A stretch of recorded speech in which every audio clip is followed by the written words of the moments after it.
साहित्य सम्राट अण्णाभाऊ साठे, कर्मयोगी गाडगे महाराज आणि मानवाचा मातंग करणारे असे डॉक्टर बाबासाहेब गोखले यांच्या चरणी प्रथमतः नतमस्तक होतो। आजच्या या अभिवादनाच्या दिवशी म्हणजे ज्या 18 जुलै 1969 रोजी साहित्यरत्न अण्णाभाऊ साठे हे कालबाह्य झाले। आपल्या या जगातून ज्यांनी निरोप घेतला असेच साहित्यरत्न अण्णाभाऊ साठे यांच्या अभिवादनाच्या दिवशी सर्वप्रथम आपला मातंग समाज एवढ्या एकजुटीने जमला त्याबद्दल सर्वांचं मी टाळ्या वाजवून एकदा धन्यवाद व्यक्त करतो। भारतरत्न डॉक्टर बाबासाहेब आंबेडकर यांच्या विचाराला नतमस्तक होऊन ज्या महामानवानं साहित्य लिहिलं, साहित्यरत्न अण्णाभाऊ साठे जे जगबद्दल घालून गाव सांगून गेले मला भीमराव, गुलामीच्या या चिखलात का बसला हे बाहेरी घे विनीवरती जा, अशा प्रकारचे साहित्य रचलं। अशा या अण्णाभाऊ साठे हे भारतरत्नापासून वंचित आहे, हे आपल्यासाठी खूप खेदाची बाब आहे। अण्णाभाऊ साठे यांच्या साहित्यावर म्हणजे ज्या कादंबरीवर चित्रपट निर्मिती झाली, मंजुळा नावाचा चित्रपट निघाला, वैजयंती नावाचा चित्रपट निघाला, त्या चित्रपटामध्ये जे कार्य करणारे जे कलाकार होते, ज्या कलाकार अण्णाभाऊ साठे यांच्या भिकेवर म्हणावं लागेल, अण्णाभाऊ साठे यांच्या भिकेवर जे लखपती आणि करोडपती झाले, परंतु अशा या अण्णाभाऊ साठे यांना भारतरत्न भेटला नाही आणि ते या भारतरत्नापासून वंचित राहिले। लता मंगेशकर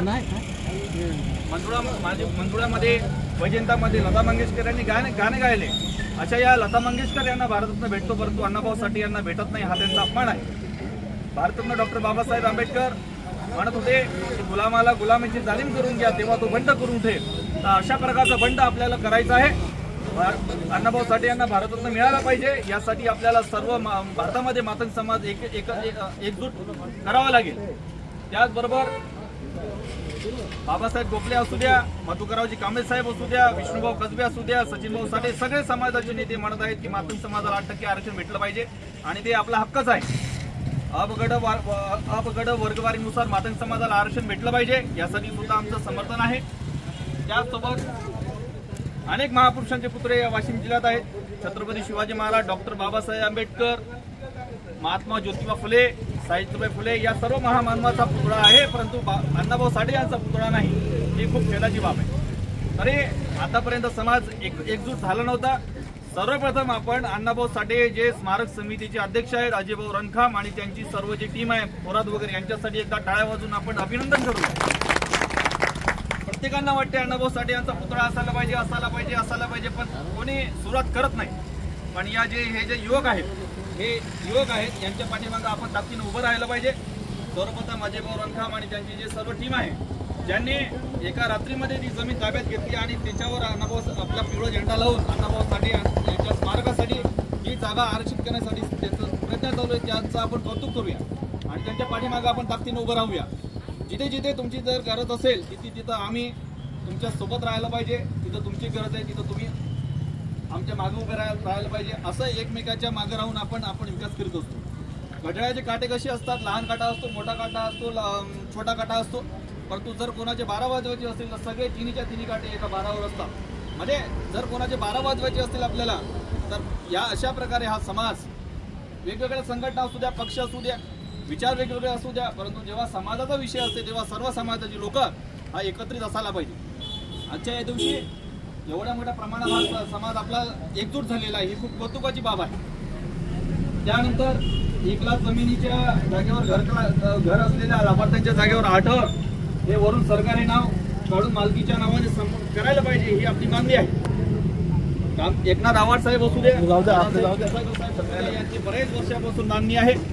1 लाख जमिनीवरचा जो 8 आहे तो नावावर झाला पाहिजे, पट्टे नावावर झाले पाहिजेत, ही सुद्धा आमची मागणी आहे। आणि या अण्णाभाऊ साठे क्रांती फोर्सच्या या मागणीला सुद्धा आम्ही समर्थन देतो। क्रांती गुरु लवजी वस्ताद साळवे यांच्या नावाने अभ्यास आयोगाची अंमलबजावणी करावी, ही सुद्धा मागणी आहे। ज्या महात्मा ज्योतिबा फुलेंना शिक्षणासाठी मदत करणारे असे लवजी वस्ताद साळवे हे नावरूपापासून वंचित राहिले। म्हणजे आज जे महात्मा ज्योतिबा फुले आणि सावित्रीबाई फुले यांचं जे कार्य सांगितलं जाते, परंतु त्यांच्या मागे खरी ताकद आहे लवजी वस्ताद साळवेंची। लवजी वस्ताद साळवे जर महात्मा ज्योतिबा फुले आणि सावित्रीबाई फुलेंच्या मागे राहिले नसते तर महात्मा फुलेंना शिक्षणासाठी म्हणा किंवा शाळा स्थापन करण्यासाठी बळ आलं नसतं. तुम्हाला माहित आहे इथलच्या भटभामनांनी, इथलच्या जातीवाद्यांनी, इथलच्या कर्मठ व्यवस्थेने महात्मा ज्योतिबा फुले आणि सावित्रीबाई फुले यांना शाळा खोलण्यापासून वंचित केलं. परंतु जेव्हा लवजी वस्ताद यांचा दांडा चालला तेव्हा इथलच्या व्यवस्थेला गोटे खाली ठेवायला लागले, इथलच्या व्यवस्थेला शस्त्र खाली ठेवायला लागली. ताकद आहे लवजी वस्ताद साळवेंची. लवजी वस्ताद साळवेंचा इतिहास सत्यशोधक चित्रपटामधून दाखविला आणि तो चित्रपट महात्मा ज्योतिबा फुलेंवर आधारित होता आणि त्यामध्ये लवजी वस्तादांची छोटीशी भूमिका आहे पण चांगली आहे. तुम्ही सत्यशोधक चित्रपट पहा, त्याच्यामध्ये लवजी वस्ताद साळवेंचं कार्य अतिशय मोलाचं आहे. महात्मा ज्योतिबा फुले यांनी सर्व मांग महाराला विहीर उघडी केली, परंतु त्यांच्या मागे खरी ताकद होती लवजी वस्ताद साळवेंची. लवजी वस्ताद साळवे हे महात्मा ज्योतिबा फुलेंना वेळोवेळी सहकार्य करायचे, प्रेरणा द्यायचे, शिक्षण शाळा उघडण्यासाठी मदत करायचे, शाळा उघडण्यासाठी प्रेरणा द्यायचे. असे लवजी वस्ताद साळवे हे सुद्धा या व्यवस्थेमध्ये पिचल्या गेले. परंतु नंतरचा इतिहास आता बघा, अण्णाभाऊ साठे यांचं कार्य आता उजेडात येत आहे. लवजी वस्ताद साळवे आपल्याला आता उजेडात येत आहे. परंतु हे महापुरुष दाबण्याचं काम इथलच्या भटभामनांनी केलेलं आहे, इथलच्या व्यवस्थेने केलेलं आहे की याचा आपण प्रथमतः निषेध केला पाहिजे. आपल्याला नावं ठेवण्याचा सुद्धा अधिकार नव्हता. आपले नाव दगड्या, आपले नाव कोंड्या अशा प्रकारचे नावं आपल्या या दिशांवर आपल्याला दिसते. म्हणजे नावं ठेवण्याचा सुद्धा अधिकार ब्राह्मणांनी आपल्याला दिला नाही. परंतु जेव्हा लवजी वस्ताद साळवे त्यांच्या मनकुटावर बसले आणि त्यांच्या छातीवर बसले आणि म्हणाले माझ्या मांगा महाराजा पोरांना शाळा असायला पाहिजे, तेव्हा इथलची व्यवस्था चिडली. परंतु जेव्हा लवजी वस्ताद साळवे यांनी आपला दांडपट्टा दाखवला, आपली तलवार दाखवली, आपलं बळ दाखवलं, तेव्हा त्यांना काही म्हणा शस्त्र खाली ठेवच भाग पाडले. अशी लवजी वस्ताद साळवे होते. अण्णाभाऊ साठे हे रशियाला माहीत झाले, परंतु जेव्हा जवाहरलाल नेहरू रशियाच्या याच्यावर प्रवासावर गेले आणि तिथलचा रशिया म्हणतो, तिथलचा रशियाचा पंतप्रधान म्हणतो do you know who is Annabhau Sathe, तर जवाहरलाल नेहरू म्हणतात I don't know Annabhau Sathe.